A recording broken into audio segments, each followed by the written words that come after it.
favorite running back position. Nobody loves the running back position more than me, so believe that. Yeah.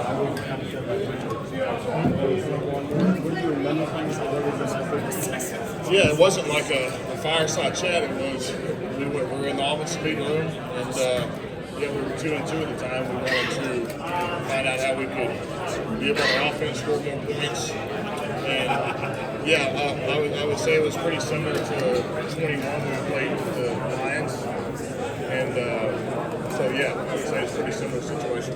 Lane, next year, you said we all did. We have the coach calls the leadership council, so it's a group of probably 12 guys. So pretty good amount of the team.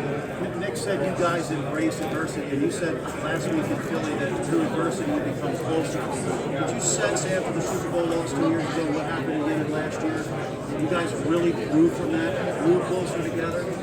Yeah, I mean, I think with any adversity, it either makes you or breaks you. But I think it's something that we definitely learn from. And I think the team that wins usually has the fewest mistakes. And there's a reason that Kansas City has been here, 5 of the last 6 years, because they don't make many. And I mean, we definitely, the hunger's there. It's been there.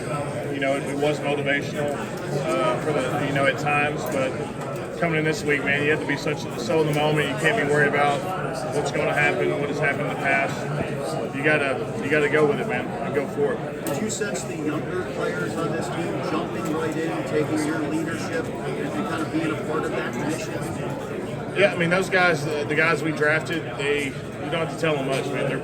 They're wired wherever they came from.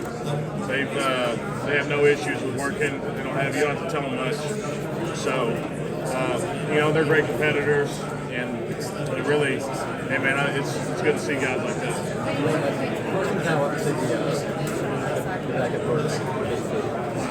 What was it like playing with him when he was at his best? Say it again? What was it like playing in person when he was at his best? It was probably one of my funnest years. I think it was, he came in, he had a lot of expectations on him, and I felt like we were just, we had the loss early against KC in Kansas City. Then we had a great run, and then the event happened in LA. But for those games, I remember that throw on the sideline against Seattle. That's probably one of my most memorable throws that he made. And I was going, man, dude's unique. But yeah, man, I had a great time with Carson. On and off the field, we spent a lot of time together. So it was. We had some great moments. He was a big reason why we won that year, getting us to that stage. It's a real tough league. I mean, you still kind of bad the way things had to open for him. I think he still has opportunity, whatever situation goes. You look at what happened with Darnold in Minnesota this year. So there's always time for redemption. There's always time and a place for things.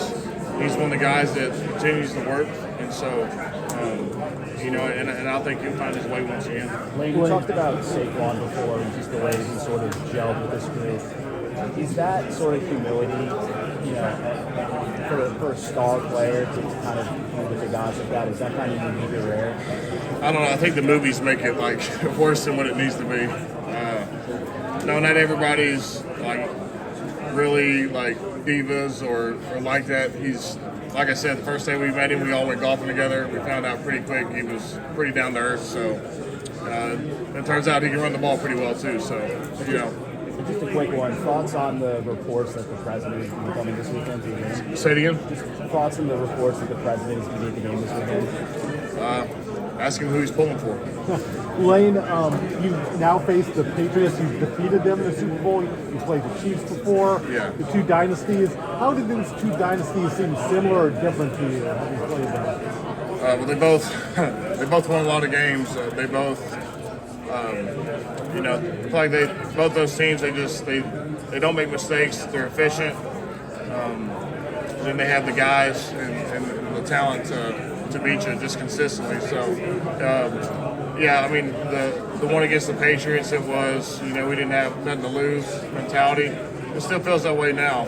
But, with both teams, I know they had our utmost focus and respect just from what they've accomplished. So, and from the previous game from last Super Bowl. Any differences you can tell between the two dynasties?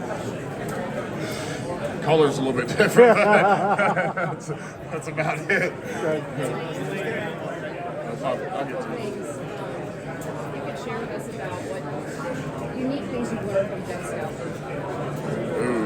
Man, he has a passion for the game. He's consistent, and he's constantly trying to better himself. So he makes a lot of phone calls. He's big into sports psychology and how people learn. So he's really big into that, how guys learn. Are they visual learners? Are walkthroughs more efficient than a 2-hour meeting over something? So he's always been like that. And yeah, just his passion for the game.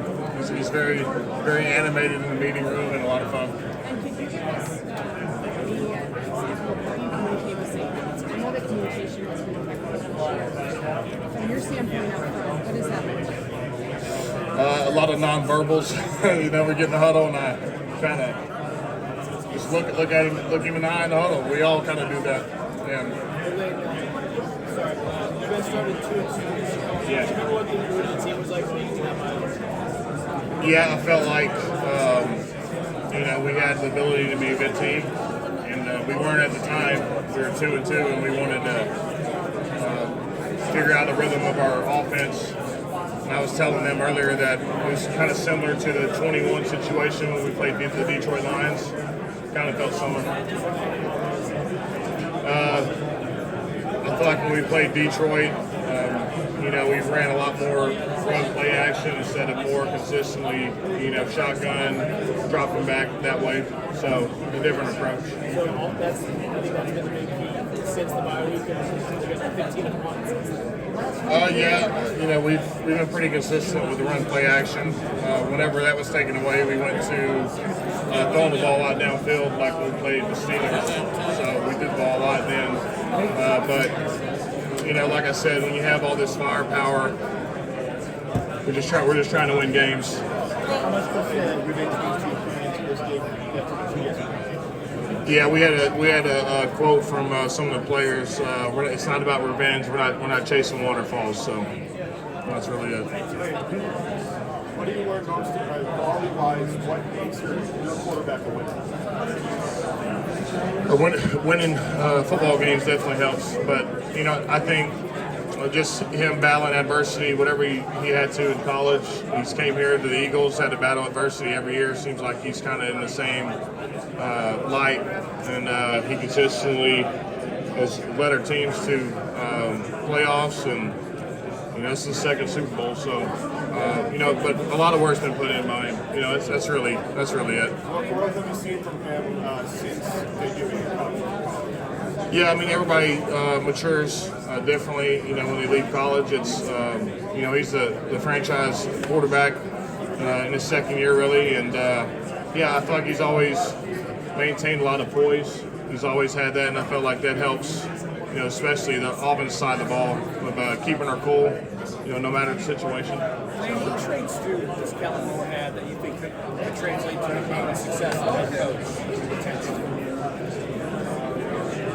He's a genius between his ears, and he can really command a room, and so coming in, I've watched him from afar. Obviously, when he was at Boise State, what he did when he coached Dak in Dallas, and the success he's had there. So I got to learn firsthand, pretty early on how brilliant he was.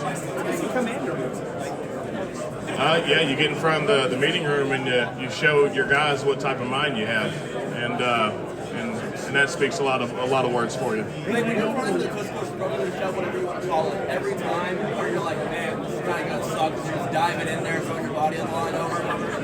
Yeah, it's hey, I hope we score this touchdown now. Let's see if I can remember where my car keys are after the game.